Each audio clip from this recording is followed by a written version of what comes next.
Bueno, buenas noches a todos. Para los que no me conocen, mi nombre es Andrés Imperioso y voy a oficiar de presentador por la Casa del Pueblo.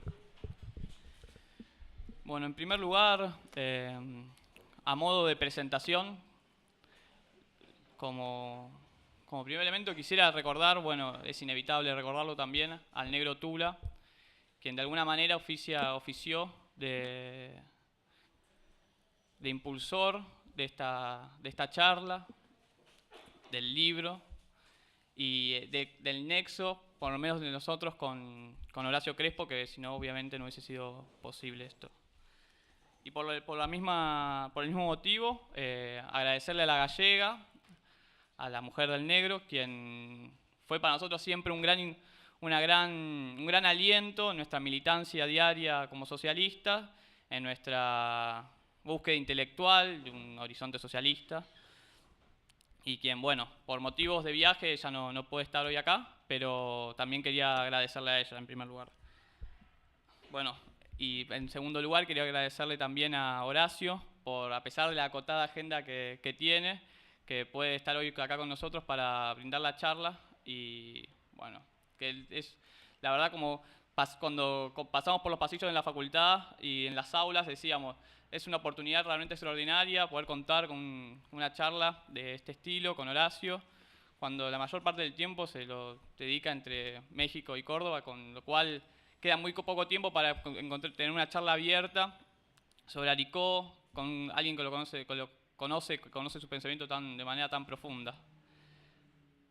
Y bueno, en segundo lugar, más allá de las presentaciones, quiero comentarles que esta charla está organizada como en el marco de la agrupación de la montaña, que es la agrupación universitaria de los socialistas para la victoria de las facultades sociales.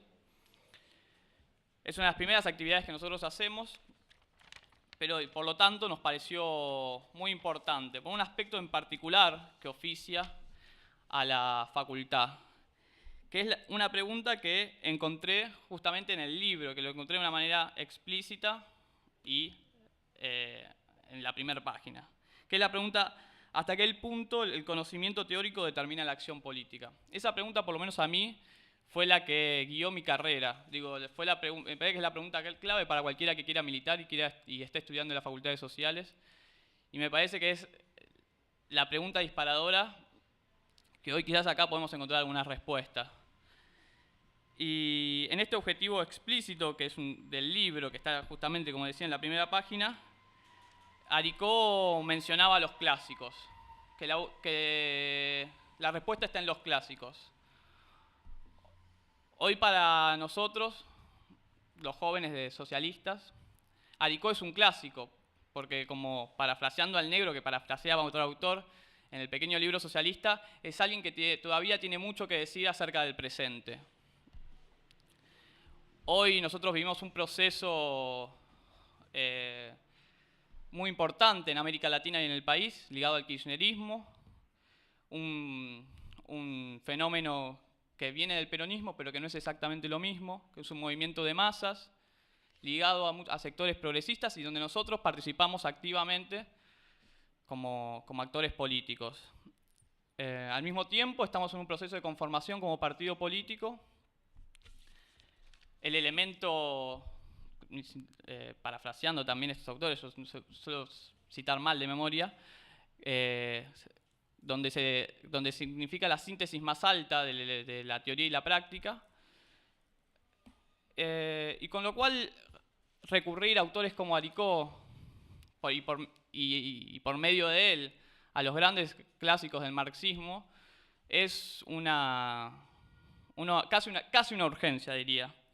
Bueno, y sin más, presento a Horacio, quien es editor de las obras de Aricó, de las entrevistas, que se realizó de un recopilador de las entrevistas entre el 71 y el 91, y publicado alrededor del año 98, creo.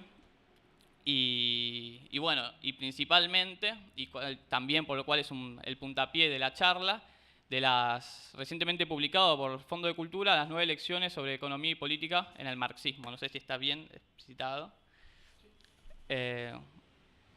Bueno, él a partir de ahí está como profesor en la universidad de la UNSAM y en la Universidad de México, ¿cuál? En la UNAM, ahí está, de México. Bueno, sin más, ya le doy la palabra a él, quien oficia de profesor. Bueno, buenas noches a todos. Es para mí un gusto estar aquí, por supuesto. Les agradezco a Andrés, a Maximiliano también, ¿no?, que fue quienes me contactaron para poder estar aquí. Voy a decir varias cuestiones así, que no son exactamente protocolarias, son realmente muy sentidas, pues recordar a Tula para mí es fundamental. Yo conozco toda esta corriente de política, digamos, de acercamiento del socialismo al proceso kirchnerista por el negro, digamos, conversamos mucho sobre eso. Y otra doble referencia, pues, además de ser un amigo entrañable, pues fue un gran compañero, camarada de Pancho Aricó, de José Aricó, y además iniciamos el proceso de recuperación de este libro que hoy va a ser el disparador de la conversación, pues lo iniciamos precisamente con él. En la edición mexicana, pues hay una foto de Tula con Aricó, digamos, una de las últimas fotos, sino la última de Aricó, digamos, ¿no? Y bueno, realmente pues en buena medida esto es yo lo considero así como una de las tantas cosas que uno homenajea a los amigos, en este caso dos amigos muy queridos, Aricó y Tula, unidos en la recuperación de este libro. La otra cosa que les quería decir, pues es cierto que uno está muy ocupado siempre por los menesteres del trabajo y de eso, pero es para mí un gusto enorme venir a este tipo de reuniones, ¿verdad? Que yo nunca fui, bueno, uno termina siendo académico a la fuerza, digamos, porque de algo hay que ganarse la vida, pero realmente siempre pienso en la tradición marxista, que en parte vamos a hablar hoy, pues siempre pienso que la política de una manera u otra tiene que estar siempre presente y que en realidad la verdadera vinculación es esta camaradería, este compañerismo político, aunque a veces las ideas no sean totalmente las mismas, digamos, pero en el fondo todos compartimos una voluntad emancipatoria, ¿verdad? Y creo que eso es una cosa fundamental y está presente esta noche, ¿verdad? Bueno, sin más, es decir, voy a arrancar con el libro 9 lecciones sobre economía y política en el marxismo.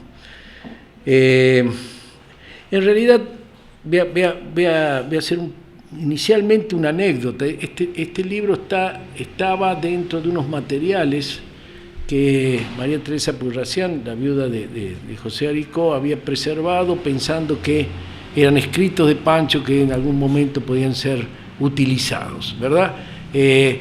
Como ustedes saben, toda la biblioteca de Pancho y todo el archivo de él está en Córdoba, pero María Teresa había guardado esta caja y en el momento en que bueno, sabíamos que Tula estaba muy enfermo y que de pronto, de todos modos, el negro, ustedes saben que él siguió hasta el último momento, con una gran voluntad de acción, etcétera, etcétera. Entonces, pues, María Teresa dijo, vamos, no lo tomen livianamente, hay que hacer algo para que el negro siga haciendo cosas. Entonces, tomamos esta caja y con él, efectivamente, revisamos estos materiales y dimos con este curso, con este material que estaba titulado Curso en el Colegio de México y lleva este título, titulado por Aricó, y era el original de un libro que finalmente pues se convirtió en este libro gracias a la oferta del Colegio de México de editarlo allá, y luego pues ese convenio que tiene, y entonces lo editó acá el fondo, ¿no? Bien, ¿de qué se trata esto? El libro es un curso, son las lecciones. Inicialmente se ve que han sido las desgrabaciones de las lecciones que él dio en 1976 y repitió en 1977. La fecha es, creo, muy significativa, muy importante, es el inicio del exilio en México, ¿verdad? y luego de Desgrabadas, que es la segunda versión, obviamente, el curso de 1977.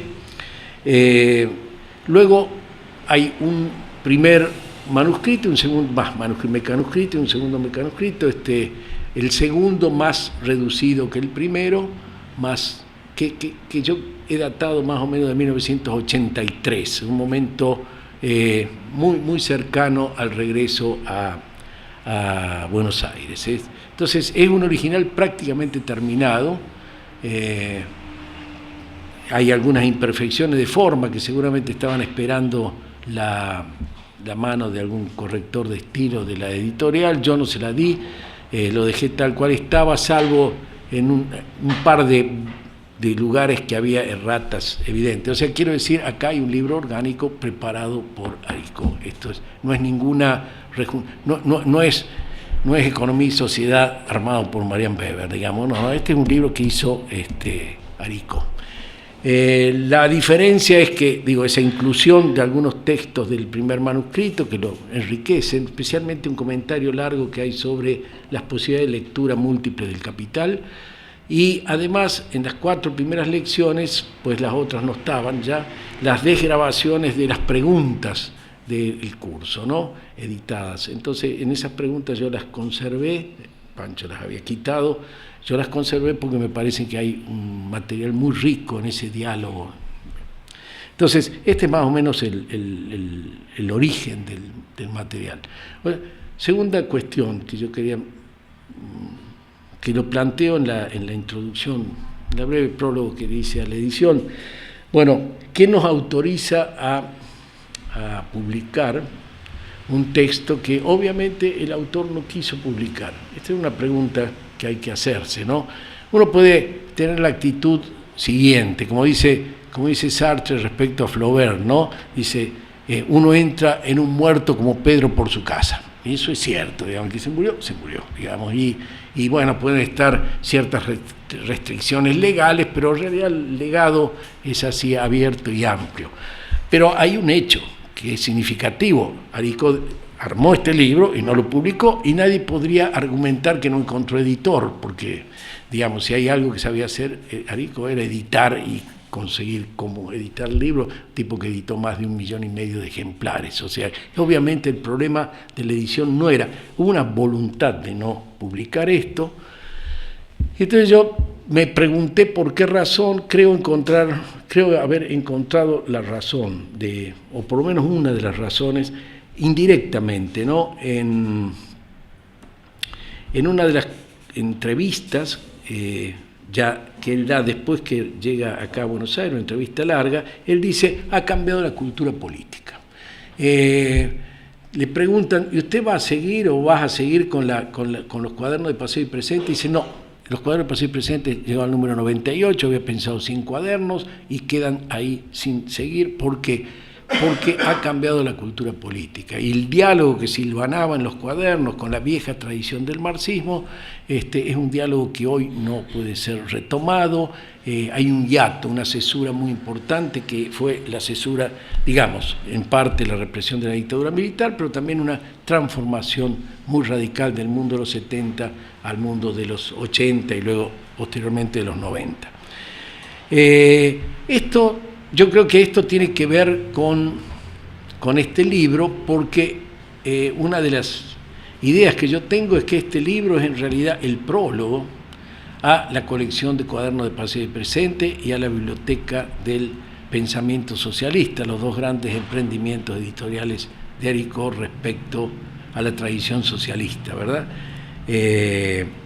Los 98 cuadernos y creo que una treintena de títulos en la Biblioteca del Pensamiento Socialista, entre los cuales hay cosas tan importantes como los Grundrisse, la nueva edición del Capital, nuevas articulaciones de los textos de Marx, etc. Bueno,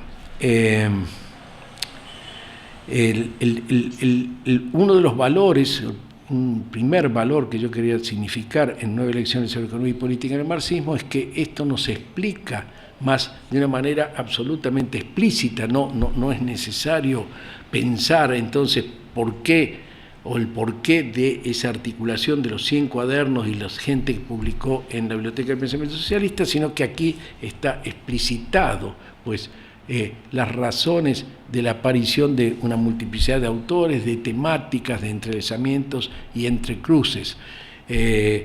La idea de que en realidad, pues, a mí me parece que está muy presente esto en Aricó, es una de las guías para entender su pensamiento, que después finalmente él lo va a decir de alguna manera, pero que está presente aún antes de leer a Benjamin, ¿no? Es decir, la idea de una gigantesca, el Benjamin del libro de los pasajes, ¿no? El Benjamin, la construcción de una obra que se monta sobre las citas. Y en realidad hay una versión del marxismo que se monta, y de los socialismos, que se monta exactamente sobre los 100 cuadernos de pasado y presente y la biblioteca. Ahí está una visión del marxismo, y esto es como, digamos, la vertebración, el esqueleto, el armado de por qué esa colección funcionó de la manera que funcionó.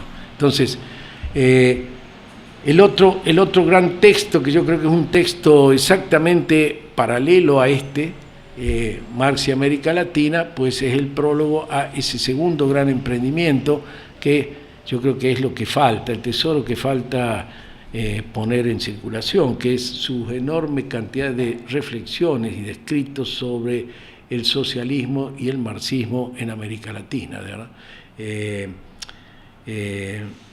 Marx y América Latina es el primer capítulo, el capítulo introductorio de ese enorme trabajo que él en algunas de las cartas y en conversaciones, etcétera, etcétera, llamaba el mamotreto, ¿no? Digamos, es una colección de trabajos que tiene que ver con la recepción de los socialismos, en primer lugar, con la recepción de la Segunda Internacional y con la construcción del marxismo y la Tercera Internacional en América Latina.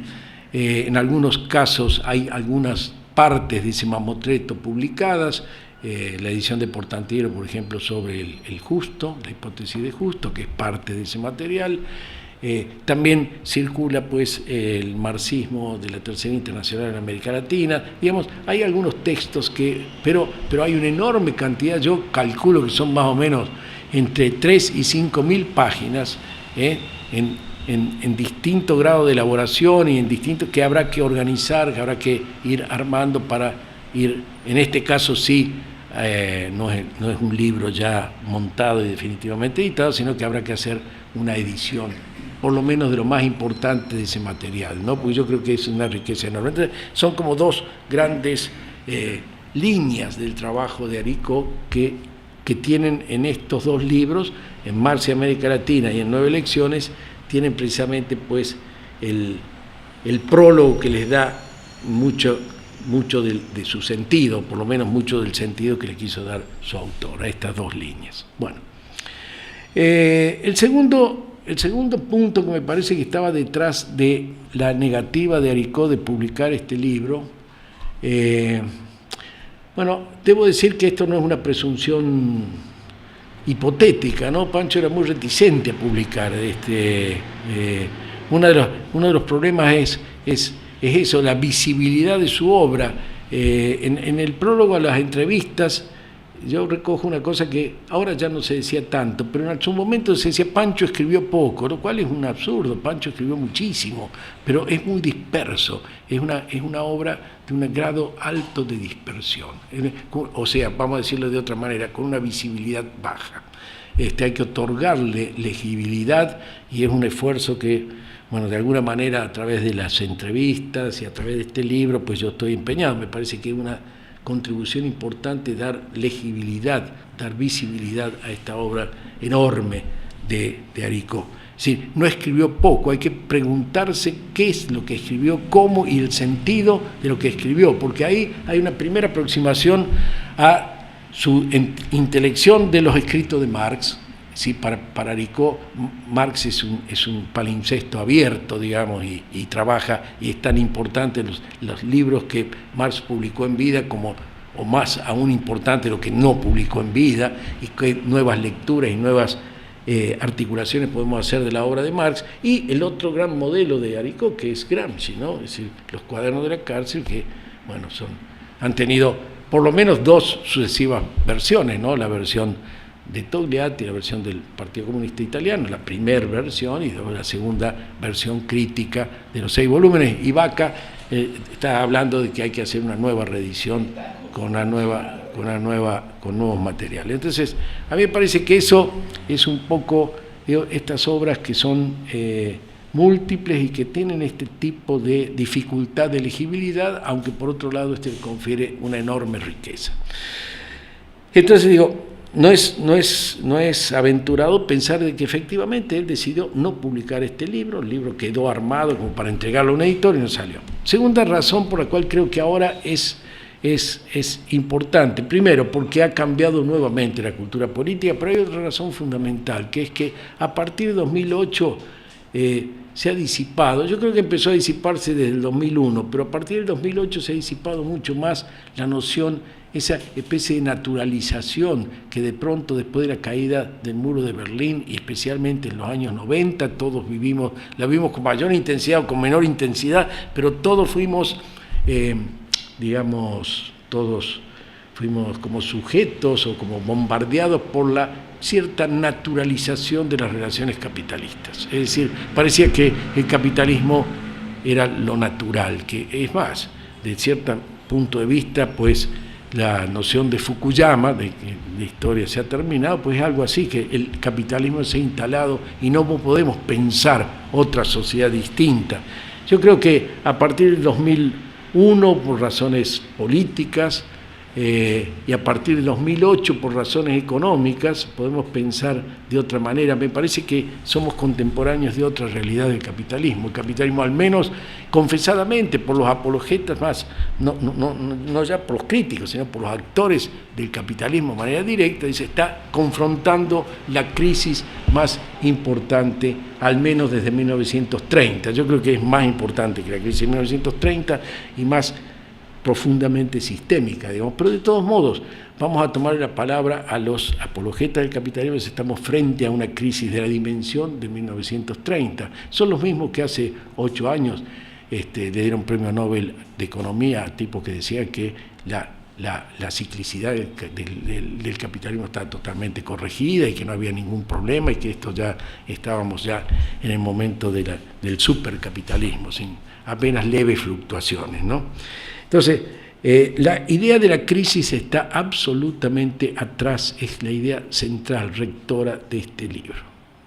La idea de la crisis, y entonces me parece que este libro sale al encuentro entonces de una coyuntura más favorable para su lectura. Digamos, creo que uno de los problemas que tenemos dentro de la tradición marxista es retomar esta idea de la crisis sistémica del capitalismo, la idea de que la crisis es consustancial al desarrollo y a la historia del capitalismo, y el problema de la historización del capitalismo, que en Aricó aparece siempre en dos niveles. Uno, muy claro, restaurar el pensamiento utópico, la tensión utópica, y en la última parte de su vida, pues esto tiene que ver con una lectura de Bloch, del Principio de Esperanza fundamentalmente, y por supuesto también de Benjamin.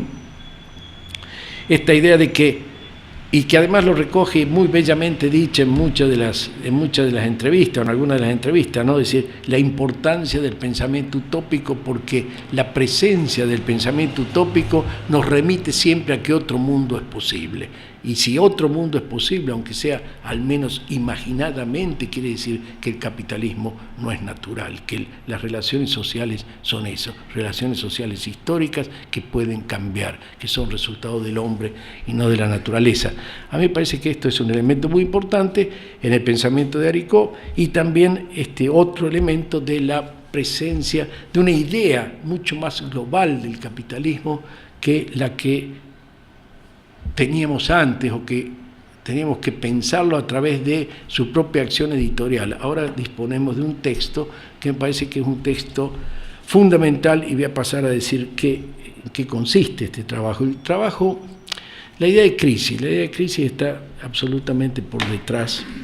Creo que hay dos grandes ideas la idea del destino histórico del capitalismo. Una de las pocas notas que yo he recogido que estaban anotadas de puño y letra es, en un momento dado, en la primera o segunda página dice, cuando él comenta el programa del curso, pone, este curso es acerca del destino histórico del capitalismo. O sea, está hablando del problema de la historicidad del capitalismo, cómo empieza el capitalismo y fundamentalmente cómo termina el capitalismo. Este es un problema esencial en el libro. Por eso la idea de la crisis.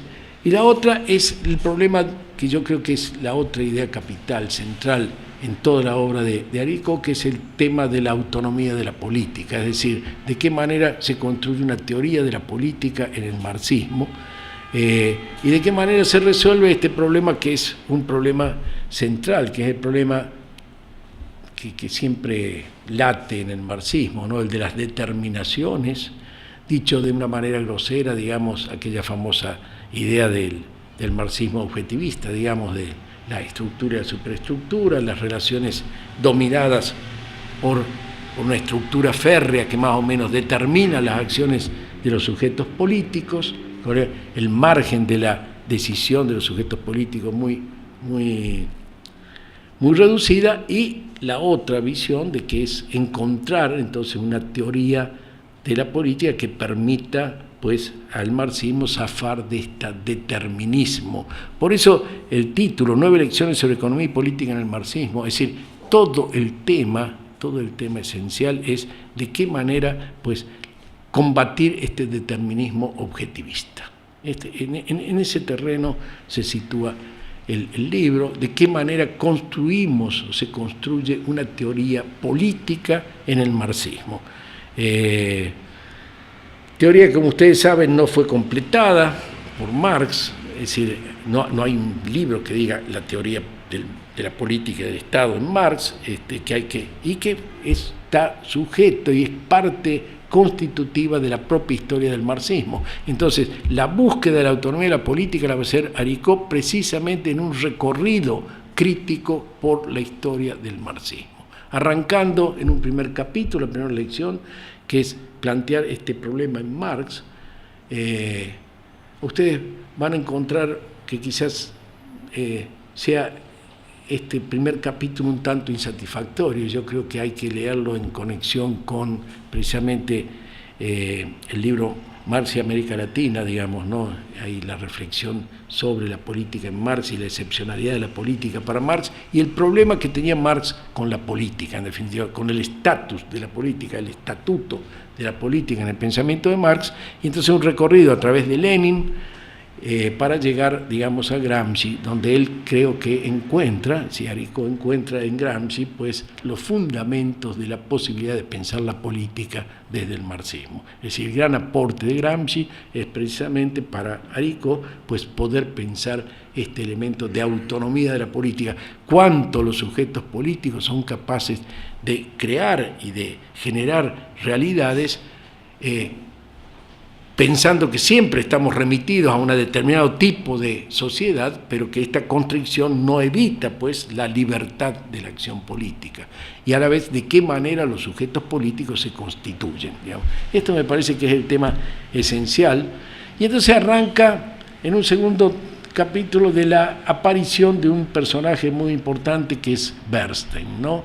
Es decir, va a tomar algo que son preocupaciones muy importantes luego en la labor editorial, la teoría del derrumbe. La teoría del derrumbe. Hay que recordar que Aricó va a hacer traducir todos los materiales fundamentales de la teoría del derrumbe, del gran debate del revisionismo en la Segunda Internacional entre 1896 y 1900, inmediatamente después de la muerte de Engels, y además va a ser la primera edición en español de el famoso libro de Bernstein, Las tareas de la socialdemocracia. Entre paréntesis, Bernstein es un hombre de una enorme importancia y con muy mala fortuna, digamos, ¿no? Porque en realidad ya nadie le reconoce la paternidad, digamos, de haber sido pues el que genera una de las corrientes centrales de desarrollo de todo el pensamiento político en el siglo XX, que es la socialdemocracia. Pero la socialdemocracia no se reconoce en Bernstein y los marxistas ortodoxos tampoco se reconocen en Bernstein, con lo cual esta situación de un hombre que está a contrapelo y que sin embargo pues Aricó lo va a colocar allí en un punto esencial. ¿Por qué? Porque Bernstein planteaba de que en realidad el fin del capitalismo, no pensaba que el capitalismo no iba a terminar, lo colocaba en un fin asintótico, digamos, en un momento dado de la historia, el mecanismo de reproducción del capitalismo se iba a parar. El capitalismo, esa contradicción de la reproducción iba a ocasionar que en un momento dado hubiera una traba de funcionamiento del sistema que implicaría el derrumbe, es decir, el capitalismo terminaría por derrumbe. Pero si el capitalismo terminaría por derrumbe, entonces no hay mucho que hacer para acelerarlo, porque esto deviene o depende de las estructuras objetivas del proceso de reproducción capitalista. Es decir, no, por más que querramos, si esto, mientras tenga capacidad de reproducir, no vamos a poder terminar con el capitalismo, dice Bernstein. Pero sí, ¿qué podemos hacer? Podemos mejorar las condiciones, podemos estructurar espacios donde la clase obrera, el sujeto político por excelencia de la Segunda Internacional, pues la clase obrera pueda ir ampliando sus condiciones de mejorar condiciones de vida y de mejorar su participación política para, en esta doble acción, pues contribuir exactamente a esta mejoría. Entonces, primer punto, aunque Aricó coloca en un sitio de duda, y yo creo que una de las grandes dudas del marxismo, hay un derrumbe, va a haber un derrumbe del capitalismo, o el capitalismo va a terminar por una acción decidida de los hombres, como ocurrió de alguna manera en su momento con la revolución bolchevique o con la revolución china, con los grandes procesos anticapitalistas del siglo XX. Esto, digamos, en todo el libro no hay una decisión al respecto. Yo creo que no podemos tomar una decisión. Debemos saber que estos son como de los grandes problemas no resueltos, que en realidad, como esos problemas que tiene el marxismo, que son tan interesantes, tan importantes, porque en realidad suscitan el debate, generan el debate, y que era en realidad mucho más allá de la respuesta. Sí, pienso que el capitalismo se va a terminar por el derrumbe o no, es bastante insoluble esa respuesta, sino que en realidad lo que genera esta discusión es lo que realmente es importante, ¿verdad? Entonces, la revisión del planteamiento del derrumbe entre 1896 y 1900 ocupa este segundo espacio, este segundo momento del libro, y a mí me parece muy significativo, porque se lo hace en una lectura muy novedosa, en relación a una lectura muy novedosa de Lenin. Y esto es algo que sí es un elemento, yo subrayo en el prólogo, es un elemento muy innovador en relación a dos cosas: al propio pensamiento de Aricó, que Lenin no aparece tan evidente, tan fuertemente, aunque sí hay referencias muy claras del enojo tremendo y la gran discusión que hubo con Oscar del Barco, cuando Oscar del Barco publicó esa crítica a la teoría y práctica leninista, el libro que sale a comienzos de la década del 80 en la Universidad de Puebla, y ocasionó una gran divergencia entre Aricó y del Barco. O sea, pero es una referencia más bien negativa, se enojó con la descalificación de Lenin, no había una referencia positiva. Aquí aparece una lectura absolutamente novedosa de Lenin por parte de Aricó. Y digo, doblemente novedosa porque en realidad, pues, como decían de Hegel en un momento dado, que se lo considera un perro muerto, pues por lo menos el saber académico de la ciencia política académica, pues considera a Lenin un perro muerto. Nadie más discute a Lenin en las aulas de casi ninguna universidad de este mundo, digamos, ¿no? Y en realidad yo siempre digo, se discute demasiado a Schmitt porque no se habla de Lenin, digamos, como el problema está presente, el problema del poder está presente y no queremos hablar de Lenin, pues entonces hablamos de Schmitt, digamos, esta manera de, pues en realidad son los problemas, y creo, lo traigo a cuento porque explica de alguna manera por qué Aricó también fue editor de Schmitt, digamos, ¿no? De cuestión del problema de lo político de Schmitt. Entonces aparece en positivo esta lectura de Lenin. ¿Dónde está la visión de Aricó en Lenin? Yo creo que hay dos elementos que hay que subrayar. Uno, de qué lectura hace Lenin de Marx. Esto es fundamental. La lectura de Lenin de Marx está situada en los mecanismos de reproducción del capitalismo, el tomo 2 del Capital, y lo hace esencialmente, esto lo separa de cualquier tentación. Esto es otro elemento que me parece que aparece muy claramente en el libro, de cualquier tentación de hacer del marxismo una teoría neokeynesiana de izquierda. Esto a mí me parece que es realmente, es decir, desde el punto de vista teórico, esto no tiene implicancias políticas inmediatas. Me parece que esto es bien importante decirlo. No hay acá implicancias en el sentido de que vamos en esta corriente o en este lado una ideas políticas de la coyuntura. No, desde el punto de vista del corpus teórico profundo del marxismo, el marxismo, a diferencia de que pensaba John Robinson, por ejemplo, que pensaba Paul Matisse, que pensaba una serie de gente, pues el marxismo no es una versión neokeynesiana. No hay en el marxismo un problema de crisis, de crisis por subconsumo, digamos, ¿no?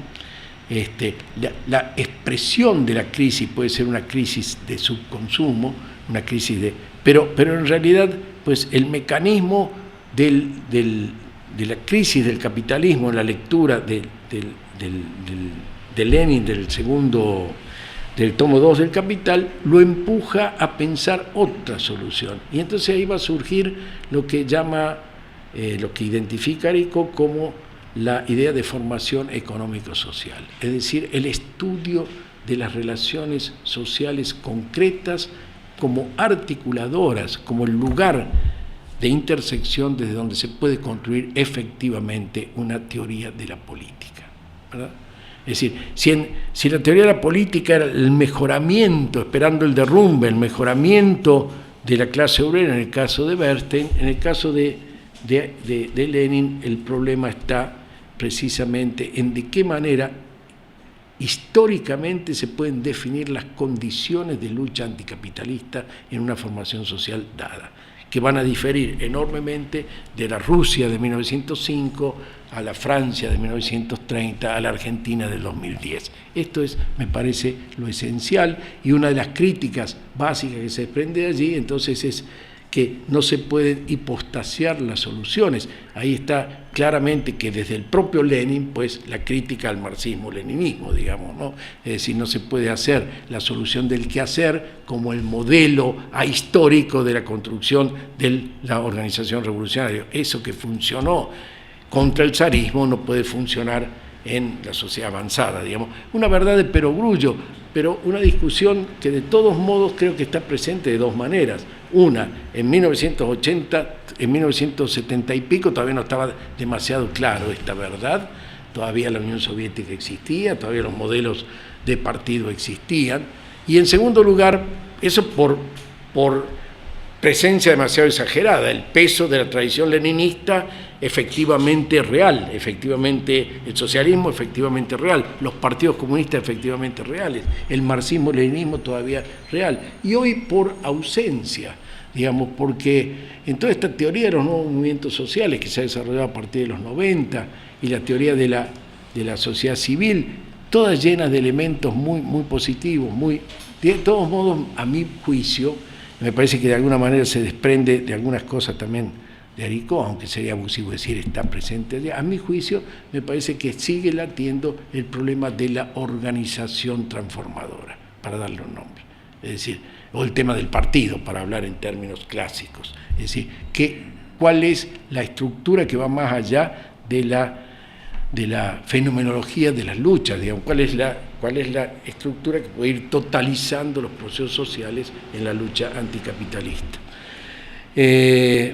Entonces, me parece que esa lectura de Lenin es realmente muy, muy sintomática, mucho más rica de lo que yo estoy esbozando más o menos títulos acá, pero bueno, creo que ahí hay un elemento muy, muy, muy importante. Y luego va a discutir pues, la cuestión de los años 20, el fracaso, digamos, de la revolución en Europa después de la Primera Guerra Mundial, ese gran problema que fue la estabilización del capitalismo en los años 20 y que yo creo que está en un punto nodal de las desventuras del marxismo a lo largo del siglo XX. ¿verdad?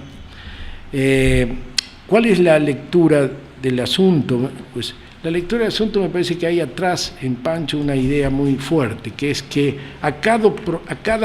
que el capitalismo va cambiando, que el capitalismo, a la vez que es uno, de una manera tiene formas múltiples, y que estas formas múltiples, bueno, capitalismo libre competencia, capitalismo monopolista, las nuevas formas, después, ¿qué nuevas formas adquiere el capitalismo en los años 20 con la estabilización relativa, cuando supera esa gran y enorme crisis de la guerra y de la revolución bolchevique, ¿no? Y de la posibilidad del derrumbe político?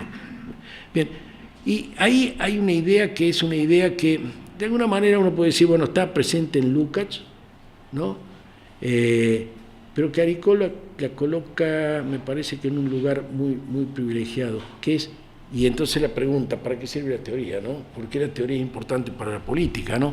Porque si pensamos que en realidad el acierto de Lenin fue encontrar la forma adecuada de la política para el momento específico del capitalismo del cual se trataba, y luego esto se hipostació, digamos, y se quiso hacer con ese instrumento lo mismo 80 años después, en realidad el problema de fondo es que a partir de los 20 el marxismo empezó a tener respuestas escasas y cada vez más detenidas respecto a las transformaciones del capitalismo. Es decir, no es que hubo un exceso de teoría, hubo poca teoría, hay un problema de análisis de las nuevas formas del capitalismo. La respuesta en los años 30 frente a la crisis del capitalismo en los años 30 y su solución a través de la Segunda Guerra Mundial es una respuesta cada vez más insatisfactoria. Y esto es el fondo del problema del estalinismo, ese detenimiento, digamos, el resolver el problema de la ecuación de la Unión Soviética y pensar que en esa resolución de esa ecuación se está dando respuesta a un capitalismo que se está transformando infinitamente. Y si esto lo pensamos a nivel de los años, a partir de la nueva gran transformación del capitalismo, iniciada en los años 70, en los finales de los 70, que va a culminar en la globalización, palabra engañosa, etcétera, etcétera, pero que está presente, digamos, que intenta describir esta gran transformación que todavía está en curso, digamos, entonces vemos que el marxismo se ha detenido. Es muy interesante esta metáfora de muchos, ¿no? Es decir, el marxismo detenido, el marxismo enfriado, el marxismo osificado. Finalmente, la gran fórmula de Lukács 2 años antes de morirse, en el año 69, en esa entrevista donde dice el marxismo se convirtió en una teoría autista, fue incapaz de dialogar con el mundo moderno, y dialogar no quiere decir entenderse y hacer eclecticismo, quiere decir discutir con las grandes corrientes de la cultura contemporánea y hacer un diagnóstico del proceso del capitalismo. Eso está muy presente en Aricó. Si pensamos en la propia fórmula que se acuña cuando se funda la revista Pasado y Presente, una de las razones centrales es decir, los partidos comunistas han abandonado todo diálogo con la cultura moderna. Es decir, el problema del marxismo-leninismo es una forma autista de relacionarse con el psicoanálisis, con la fenomenología, con las grandes corrientes del pensamiento contemporáneo, no para conciliar, simplemente se trata de establecer ese diálogo crítico, esa profunda razón crítica. Y básica y fundamentalmente no se ha dado respuesta a los procesos de transformación capitalista. Entonces, el libro avanza, entonces, en ese sentido, el único que pensó esta nueva transformación sería Gramsci. No la pensó en términos de las nuevas estructuras de la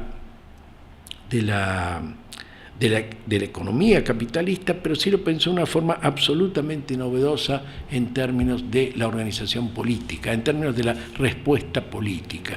Y por eso el libro culmina con Gramsci, digamos, ¿no?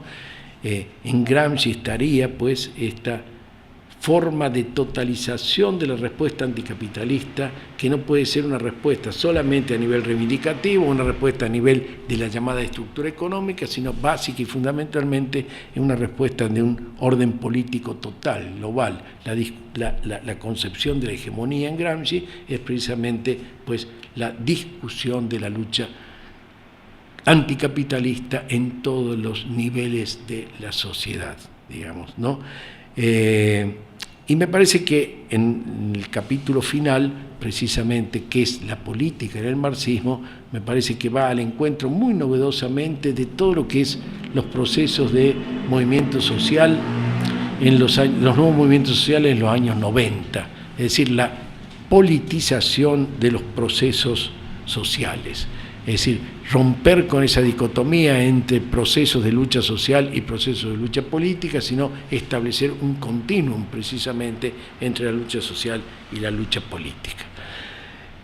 Finalmente el libro también aborda pues los intentos que se hicieron, que es un problema me parece muy abierto, de diagnosticar el desarrollo de la economía y la estructura capitalista. Me parece que ese es un punto central. Es decir, me parece que todo el movimiento socialista ha estado en las últimas décadas respondiendo de una manera de contragolpe, digamos. No hay el diseño, no hay una comprensión más global, más de fondo de las modificaciones del capitalismo y entonces las necesarias adecuaciones de las respuestas de la política anticapitalista y de las organizaciones anticapitalistas. Bueno, esto es más o menos el contenido más o menos global del libro. Entonces, una reflexión que a mí me interesa hacer en este sentido es la siguiente. No es, a diferencia de Mariátegui hace un pensamiento marxista en América Latina, ¿no? Los 7 ensayos, pues, ¿por qué han sido tan celebrados y tan recurrentemente analizados? Y ha sido un tema muy importante a lo largo del pensamiento de Aricó, digamos, uno de los libros importantes de esta reflexión sobre el socialismo en América Latina es precisamente Mariátegui, ¿no? Recrear un marxismo original en América Latina, digamos, ¿no? Esta es la idea de Mariátegui, ¿no? Precisamente este libro está como en lugar opuesto al de 7 ensayos. Es un libro que discute en el corazón de la tradición marxista. Es un libro que discute al tú por tú con Lenin, con